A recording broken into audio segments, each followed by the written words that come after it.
kababayan, sir. This is John, the Filipino channel ang inyong. So today is May 2, 2026 at tayo ngayon ay pupunta dyan sa may Figaro Coffee sa may UST Hospital building, Lacson Avenue, Sampaloc, Manila. At dadalhin po natin yan sa may Quezon Avenue, Santa Cruz, San Francisco del Monte, Quezon City. Sa may Fisher Mall po yan, sa may Quezon Avenue. Okay, Quezon City. Okay, magbabalik pa tayo mamaya matip po pag nakuha na po natin sila. Disclaimer naman po, ang content po natin ay kalsada at hindi ang passenger, kaya naman sakasakali man po na may marinig kayo mga pangalan ng lugar, pangalan ng tao, pangalan ng organizations, government o private man yan, ay wala akong kinalaman ng channel na ito. At wala akong pinapatungkulan. Lahat po na pinag-uusapan dito ay paong dito lamang po yan sa loob. At wala akong pinapatungkulan sa labas. Magbabalik po tayo mamaya konti pag nakuha na po natin sila.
Pwede ba napupunta po sila sa dagat. Meron po tayo kasi, meron tayo red, purple at yellow. Pagka sila po ay nakikita na green na flat doon sa area, ibig sabihin, mababa po yung hazard. So, seal po yung water sa ating factories, sa ating public swimming. Kaya pag sinabi naman, pwede po sila maligo. Pag sinabi po natin na yellow po, medyo po yung hazard po dyan, ibig sabihin merong alon, although ito ay maalon, medyo manageable naman po. Pag sinabi naman natin red po, hindi po ito siya napakataas po ng hazard, ibig sabihin meron po siyang lead current or meron po strong current o malakas po yung alon, so bawal po tayo manupangoy. Pag sinabi naman natin purple, yung black na nakita po nila, hindi po siya safe, pwede din meron po danger na reduce na temperature dahil po ng jellyfish doon sa area. So, ito po ay pinagbabawal po namin. Ayun, so green, yellow, red, saka purple. Sir, ito po ba ay, let's say, meron po ba kayong pinupost pa sa social media para sabihin na for today, ito po yung mga naka-raise na flag sa ganitong mga bahagi ng Pangasinan? Yes po sir, identify po namin sa ating public yan kasi isa po ito sa ating challenge. Sa lahat po ng platform ng social media, lalo na pagka nagkaroon po mga dry season, marami po tayong beachgoers para po alam nila kung anong meaning ng bawat flag. Actually, hindi naman po lahat sa isang area ay isang flag lamang po. So, kasi po sa ating shoreline, meron portion na meron lang purple, meron portion po na meron green. Ibig sabihin, part of those shoreline, meron po jellyfish sea. Pero after a few kilometers, okay naman po siya sa green. So, wag po silang malito kung halimbawa, 3 o 4 na flags yung nakalagay po doon sa ating shoreline. Again, may mga, halimbawa, yung mga lalaking bayan, sir, no? Pwedeng may mga segments doon na pwedeng green, pwedeng yellow, pwedeng red or purple. Tama po ba, sir? Yes, sir. Tama po kayo, sir. Yes, sir. Sir, kanina nabanggit nyo nga, sir, na yung red, no, nilalabas din ito kung may hazard din po ng rip current. Sa inyo po ba, sir, na experience ay marami na po bang na-report na bahagi ng Pangasinan kung saan may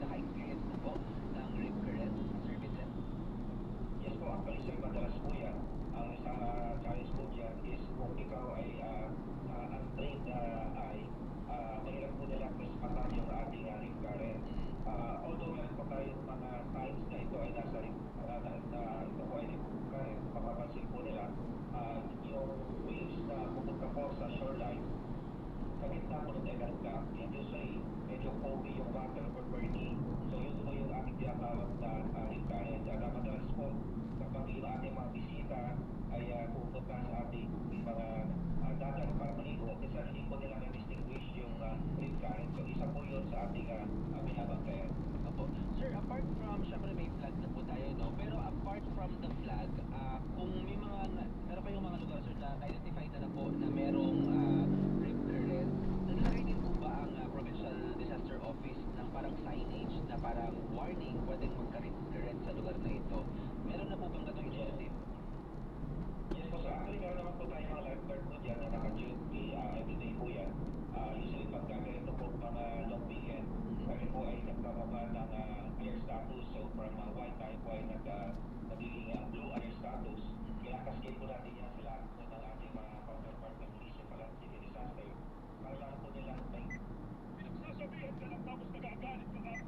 Chika ngayong araw ng Sabado. Ay Alauna ng hapon ay sumulpot sa San Carlos City Police Station ang suspect na isinukunta niyang tsapa at baril. Kasong frustrated murder ang kinakaharap na nito at dating naalita ng nakikitang motibo sa krimen. Mula sa Action Radio Pangasinan, ito si Freddy Pardo Aristotle nag-uulat para sa Desya na sa Pilipinas, una sa Pilipinas. Kaso ng Glasses Structural Fire tumaas sa Eastern Visayas. Detalye RH32, Jimmy, angay-angay, Jimmy. Inihayag ng Bureau of Fire Protection ng Eastern Visayas na patuloy pagtas ng kaso ng sunog sa natural region ngayong taon. Ayon kay Fire Inspector Regine Corpus, spokesperson ng Bureau of Fire Protection Tacloban, ay dalang 28 kaso ng grass fire at 124 na structural fire sa buong Eastern Visayas. Mayroon lang isang sibilyan na sawi habang 4 na sibilyan na sugatan. Dalawa namang bumbero ang nasaktan coincidentally. Nakakita ng pitagrabian sa mga grass fire dulot ng matinding init at pagsusunog ng basura. Samantala ang structural fire kadalasan sa minang electrical ignition, open flame at kakulangan sa pagsunod ng fire safety standards. Abot na sa mahigit 120 na milyong piso ang kabuang pinsala sa sunog. Dahil dito pinaalalahanan ng BFP ang publiko maging maingat, regular na suriin ng electrical friction, iwasan ng overloading at pagganda ng fire extinguisher, fire exit plan sa loob ng tahanan. Mula dito sa DYPL Action Radyo Tacloban, ito si R32 Jimmy, angay-angay para sa DZRH. Una sa Pilipinas, una sa Pilipino. Maraming salamat, Jimmy. Samantala, libo-libong trabaho inialok naman sa Labor Day Job Fair sa Bataan. RH37, Danny Kumilang, Manila.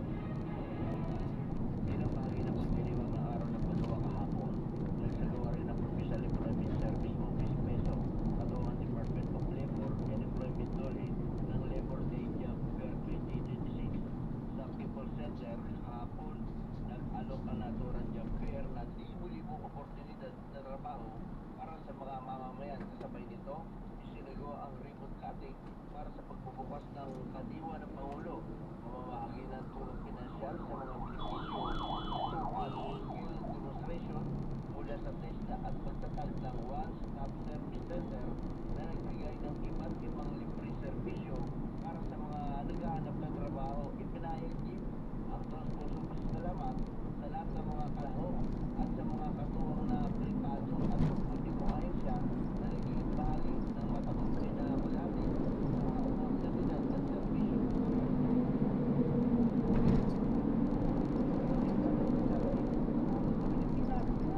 Sa Pilipino. 20 Chinese nationals na inaresto sa Davao de Oro dinila na sa Maynila o Maynila. Detalye ng balita, June Soter ng Action Radio Davao. June. Inanunsyo ng Eastern Federal Command o ESNAC Oklahoma ang matagumpay na paglipat sa 20 Chinese nationals patungo Metro Manila ang upload drive sa pamamagitan ng Tactical Operations Wing Eastern Mindanao. Ang mga dayuhan ay naresto noong Abril 22 dahil sa paglabag sa Philippine Immigration Act of 1940 kaugnay ng iligal na pakikilahok sa mga gawaing pang-ekonomiya. May mga unang kina na inuugnay sila sa iligal na pagmimina na labag sa Philippine Mining Act of 1995.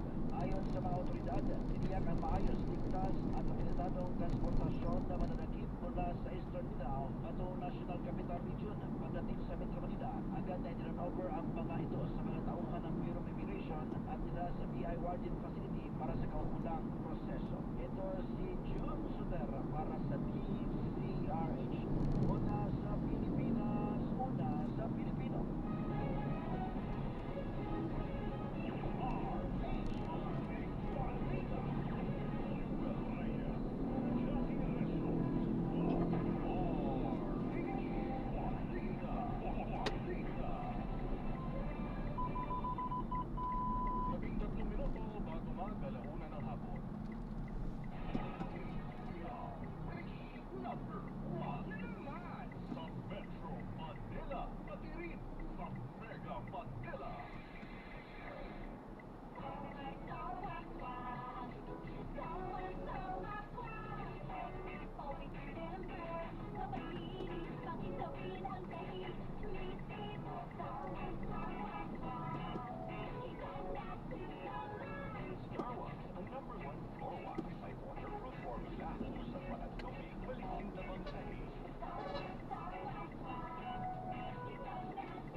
Pwede na po. Pwede na po.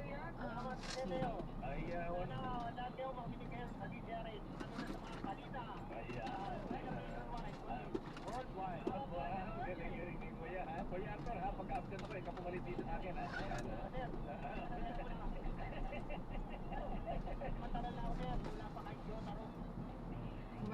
Sige po.